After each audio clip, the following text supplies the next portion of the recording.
How to enable or disable Nearby NFC on Samsung Galaxy S26 Ultra. So let's start the video. First of all, go to App Library. Now here, so click on Settings App. Now in Setting, scroll down and click on Apps. So after click on Apps, click on Choose Default Apps. So after click on Choose Default App, scroll down and click on Violet app. So after click on Violet app, click on Other NFC services.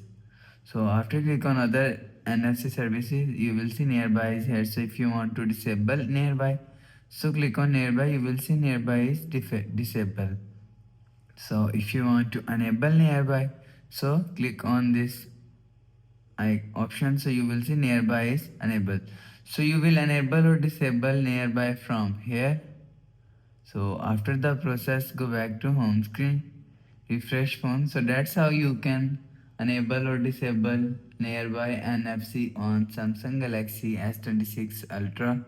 So if you like the video, please subscribe. Thanks for watching.